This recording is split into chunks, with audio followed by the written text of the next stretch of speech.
What do you call a freshman who is leading the country in points per game and win shares? A generational talent. Now, let's try this. What do you call that same freshman if he's not even the guaranteed #1 pick? We've heard the 2006 draft could be historic, but Cameron Boozer at Duke is playing so well, we may need to set our expectations even higher, because Cam's competition for the top spot includes Dybantsa, who many see as the reincarnation of Tracy McGrady, and Darryn Peterson, already hailed as the best guard prospect since Kobe Bryant. This isn't just another elite class. We need to prepare for history. This draft could be like 2003 with LeBron, Wade, Melo, and Bosh, a class that imposed itself on the NBA and changed the league forever. Cameron Boozer right now. Cameron Boozer is projected to go #2, but he's having one of the best freshman seasons we've ever seen. If we compare him to recent Duke stars who became 1 picks or all-stars, Coaffer Flagg, Zion Williamson, Jason Tatum, Paolo Banchero, Brandon Ingram, it's Cam's numbers that leap out the most. This is crazy. Cam is the son of former NBA All-Star Carlos Boozer, and in most drafts of the last 20 years, he'd be the obvious 1 pick. At just 15, he was Gatorade Player of the Year and Mr. Basketball USA as a sophomore, then won both awards again as a senior. Side note, his twin brother Caden is also a projected first-round point guard, but Cameron is the prize. We need to stress this. Cameron Boozer is not a high-flying Zion-type specimen. Instead, like Nikola Jokic and Luka Doncic, his game doesn't scream superstar at first glance. But Boozer is special. He doesn't have top-tier athleticism, sure. What he does have is the ability to control games the way Jokic and Luka do. He gets defenders to play at his pace. He keeps them guessing.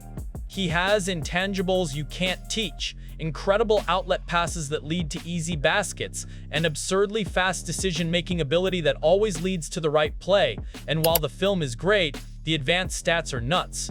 Boozer is on pace to break the record for win shares per 48 minutes in a single college season. He's currently top 5 nationally in 10 different advanced metrics. He's easily on track for National Player of the Year. So why isn't he the guaranteed 1 pick? Because this is nothing new. In high school, at every major event against top competition, Boozer posted at least a 70% true shooting percentage. He's been a tank, a superstar at every level. Let's focus on 1 game against Florida to see his full offensive arsenal on display. Zooming in, out of a pick and roll with his brother Caden, Cam takes it, fakes, bumps the defender, shows his power bucket. He keeps the defense guessing, comfortable with the ball, a pump fake, great footwork, another score. Now, versatility, the defense expects paint touches, so he hits a quick fake and drills a 3. Scouts say he's a more athletic prime Kevin Love, back when Love was, well, doughy. Cam's at his best around the basket, but the all-around game is there on the steal, full court sprint, ball in his hands, tough finish. We're watching an elite prospect enforce his will. Boozer finished that game with 29 points. On Duke's final 2 plays, 1, he scores a clutch basket. 2, he makes the right read and assists the game winner. Duke is 11-0 with Cam as its star. I don't think his athleticism will hinder him. And again, in most drafts, he's the lock for 1. But we're not in most drafts. This is 2020. Dybantsa, if we're looking at athletic freaks. There's a reason. Some believe Cam should go 3rd behind Darryn Peterson and Dybantsa. Is the kind of star whose highlights just jump off the screen. Watch his game against the Boozer twins. He's shooting heavily contested shots and draining 3 after 3. But there's a bigger reason he's drawing young Kevin during comparisons: his scoring versatility. At Bayou this season, has cut down on 3s, only 2.5 per game, to focus on slashing. It hasn't slowed him. He's averaging 21 points on 55.6% shooting, and Bayou is 10-1, ranked 10th nationally. Winning and starring is nothing new. In fact, he should be the 1 pick in 2027, but he reclassified to compete for the top spot now. And unlike some pure scorers, is an elite competitor and relentless worker. This summer, he was grinding out 2 or 3 workouts a day so hard that the coaching staff asked him to take days off. His dad had to take him on vacation so he wouldn't go to the gym anyway. His numbers match his work ethic. It's easier for bigs to be analytic heroes. Scoring wings often get picked apart, but is top 20 nationally in 7 different advanced stats. At 6'9" with a 7-foot wingspan, the Tracy McGrady comparisons are easy. But interestingly, the player has been studying is Shai Gilgeous-Alexander. I know Shai's stock is low right now with the foul merchant talk, but he's the NBA's MVP and moves with controlled precision. Studying him isn't just smart, it's scary for Ajay's future. Ajay's 3 inches taller than Shai, and we can see the work paying off. Against UConn, he probes, moves at his own speed, finishes when the defense is off balance. Then, a step-back mid-range jumper. Who does that remind you of? Later, out of a post-up, he hits another contested shot, and that spin move, nasty. Oj already has an incredible bag built in the gym, so while his highlight reel is breathtaking, these plays show his improvement and mindset, which is why it's actually crazy that Darryn Peterson is the projected one pick over both Aj and Cam. Darryn Peterson, yeah. On top of Kobe Bryant, scouts are uttering the name Michael Jordan when it comes to Darryn Peterson.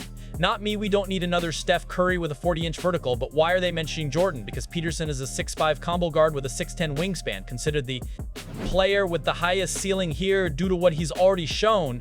He can do everything. He's a menace on defense, lightning in transition, he flies, his jumper is smooth, and his feel is elite. D. McCollum said, "I think he could have played in the NBA last year as a high school senior," and added, "I hope that when it's all said and done, it's LeBron coming out of Ohio, and then you're talking about him." Are you hearing this? Now, Darryn has been injured a lot this year, so his college tape is limited. But we know this, as a senior, he was the 2 recruit until a matchup with Aj. In that game, Aj scored 49 points, amazing, right? Darryn somehow outdid him, pouring in 61 in one of the best high school performances ever. And with the game on the line, down 1, Darryn did this. Peterson's response, "Aj was ranked ahead of me," so it was just a statement. He ended high school as the 1 recruit in the nation. Recently, an Eastern Conference scout said, "To me, he's number 1, and I don't know what scenario the others can get to that would have me bump him down. He's so cold, collected, poised, and consistent. Cam is having one of the best college seasons ever. Aj looks unlimited." Scouts are saying it doesn't matter. Darryn Peterson is going 1. Against North Carolina before his injuries, we saw the two-way terror, steal, speed, clean finish, out of a pick-and-roll, control, and a poised floater. His jumper is smooth, shooting 42.3% from 3 with a quick trigger that forces defenders to crowd him, opening up drives like this wild touch finish. He plays like he was made to be a star. Everything looks easy, and yes, we get that Kobe MG-esque fadeaway.